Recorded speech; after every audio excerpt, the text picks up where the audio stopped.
Hi, my name is Joanne Rogers, and here is my interpersonal communication project. With my project, I will define communication, define interpersonal communication, identification of overarching the goal, discussion on enlarging the conversation, description of my background and behavioral blend, potential barriers, definition and solutions to noise pollution, action plan, what actions I will take in order to make my personal communication goals a reality. What is communication?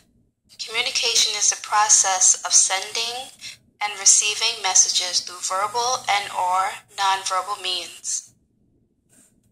According to Stewart, there are 6 features in all kinds of communications, and they are meaning. Humans live in worlds of meaning, and communication is the process of collaboratively making these meanings. Choice. All communications involves choices, some of which we actively consider and others that seem almost automatic. Culture. Culture and ethnic are intertwined. Ethnicity, gender, age, social class, sexual orientation, and other cultural features always affect communication and are affected by it. Identities. Some of the most important meanings people collaboratively construct are identities. All communicating involves negotiating identities or selves. Conversation. The most influential communication events are conversations. And the most important next thing. Whenever you face a communication challenge or problem, the most useful question you can ask yourself is, what can I help to happen next? What is interpersonal communication? The term interpersonal labels the kind of communication that happens when the people involved talk and listen in ways that maximize the presence of the personal, which was stated by Stewart. Interpersonal communication is a process by which people exchange information, feelings, and meanings through verbal and nonverbal messages. Basically, it is a face-to-face communication. During interpersonal communication, there is message sending and message receiving. Overarching the goal, OAG. My goal is to become an effective listener. Listening is the key to great relationships and good understanding. It's important in today's society with all of our high-tech communication capabilities to tune in and really listen to one another whenever possible. Effective listening is a secret that saves jobs, marriages, and families from breakups and breakdowns. Stewart Implication 5 says, the most ordinary communication events are often the most significant. Whether common or ordinary, my primary problem, when communicating, I lack focus. I need to pay close attention when communicating to others. According to Stewart, the fact that humans engage in conversation so constantly and so often almost without thinking is part of what makes the process important. With me, I need to keep in thought that listening is a vital skill to always have. Burley Allen says, real listening gets us inside each other, and there seems to be something in such human connection that touches and changes us. Stewart says, this means that one very important way to improve your communication competence is to pay close attention to the most common and everyday kind of communicating conversation. When you do, you'll discover that you already have a great deal of experience with many of the concepts and skills. This means that you have a solid foundation to build on. There are ways to improve my listening skill, and that way is to practice active listening. I cannot allow myself to be distracted or get bored of what the other person is saying to me. I am more than willing to make a conscious effort to not only hear the words that the other person is speaking, but to fully understand the complete message. With James Patterson, he makes it clear how listening is a powerful tool, not just for information, but also for building connections and relationships with other people. Peterson examines how our emotions, possibilities, and logic can all come together to shape how we understand communication. Malcolm Forbes states, "The art of communication lies in listening." Enlarging the conversation. Enlarging the conversation is a term that applies to the concept stated in paraphrase, meaning and understanding and listening and speaking or responding from a perspective that is larger than your own. We need more than to learn how to communicate more effectively. We need to learn how to engage our conversation. This encompasses all the dynamics of interpersonal communication, conversation, and dialogue that occur in a relationship. It involves emphatic listening, nonverbal communication, and self-disclosure. It is the way in which we live our daily lives in a genuine, authentic state. It is a world of meaning that people live both in and through by using their perceptions and observing others' actions. It encourages us to form contacts and maintain relationships. It enables us to make sense of the world and our experiences in it. In other words, it bridges the gap between a person's inner and outer world, consequently bridging the gap between reality and the ideal. According to Stewart, in order for relationships to build and develop, both individuals have to disclose and be open to other people's disclosures. Now, I'm going to talk about background and behavior blend. With my background, my traits are that I'm a firm believer in God, loving and caring to others, educated, career-oriented, motivated, trustworthy, friendly, patient, and I'm also funny and have a great sense of humor. Overarching goal, positive and negative. My positive influences are that I'm family-oriented, understanding to one's needs, and I have a great deal of patience. My negatives is that I try to be perfect, I'm not a good listener, and I try to please everyone. My goals, I will try to put my needs first, I will become an effective listener, and I realize that being perfect is not a reality. Behavior blend.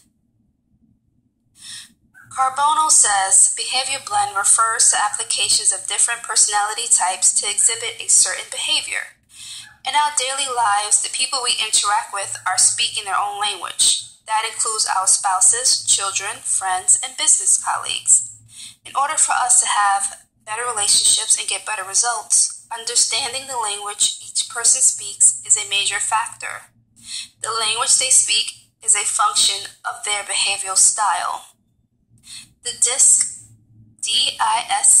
behavioral model focuses on the blend of 4 distinct behavioral styles, and they are dominant, influencing, supportive, and compliant.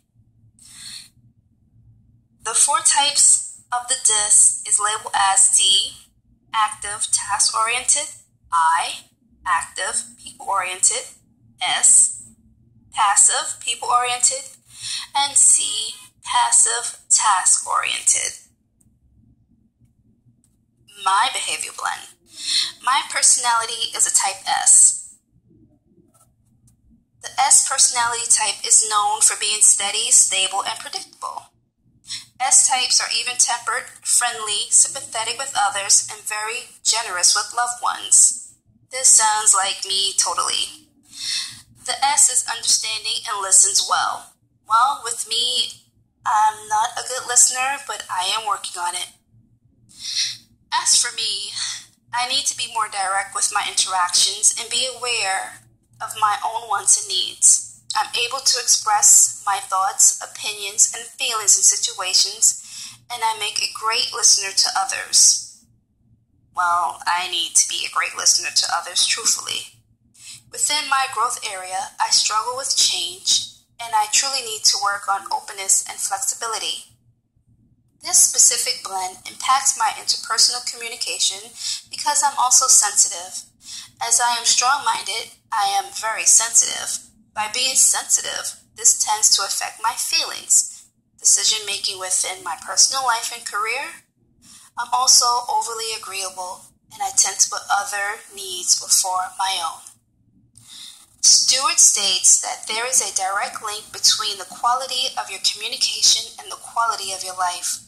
This is such a profound concept as it can be applied in dealing with professional and personal conflicts, as well as understanding and interpreting the behavior and responses of clients. Furthermore, by being aware of your own behavior blend, you may be able to reach true self-actualization and be a more healthy partner, parent, colleague, and a friend, all while pursuing a better quality of life. Potential barriers. The principal barriers to effective communication are noise, poor feedback, selection of inappropriate media, a wrong mental attitude, insufficient or lack of attention to work selection, delay in message transmittal, physical separation of the sender and receiver, and lack of empathy or a good relationship between the sender and receiver. Barrier solutions. Not be easily distracted. Stay focused. Give feedback. Be empathetic. Listen effectively. Use the talker-listener card. Clarify or paraphrase what the talker has said. Definition and solutions to noise pollution. Noise is any random or persistent disturbance that obscures, reduces, or confuses the clarity or quality of the message being transmitted. In other words, it is any interference that takes place between the sender and the receiver.